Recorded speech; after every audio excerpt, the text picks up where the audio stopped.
The Lord brought an east wind upon the land all that day, and all that night, and when it was morning, the cast wind brought the locusts. Then Pharaoh called for Moses and Aaron in haste, and the Lord turned a mighty strong west wind, which took away the locusts, and cast them into the Red Sea. There remained not one locust in all the coasts of Egypt. See how in the olden times, when the Lord fought for Israel against the cruel Pharaoh, the stormy winds wrought out their deliverance, and yet again, in that grandest display of power, the last blow that God struck at the proud defiance of Egypt.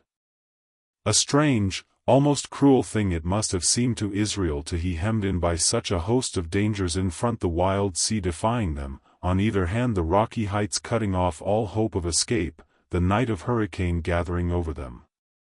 It was as if that first deliverance had come only to hand them over to more certain death. Completing the terror, there rang out the cry, "The Egyptians are upon us." When it seemed they were trapped for the foe, then came the glorious triumph.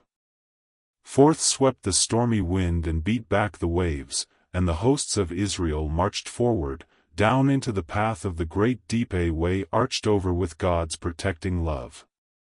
On either hand were the crystal walls glowing in the light of the glory of the Lord, and high above them swept the thunder of the storm. So on through all that night, and when, at dawn of the next day, the last of Israel's host set foot upon the other shore, the work of the stormy wind was done. Then sang Israel unto the Lord the song of the stormy wind, fulfilling his word. The enemy said, "I will pursue, I will overtake, I will divide the spoil.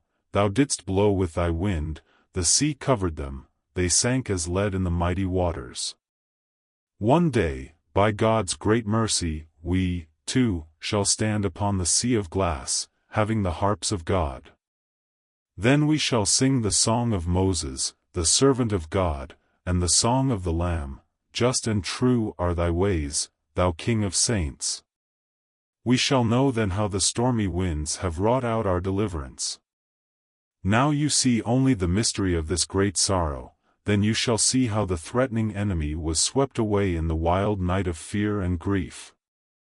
Now you look only at the loss, then you shall see how it struck at the evil that had begun to rivet its fetters upon you.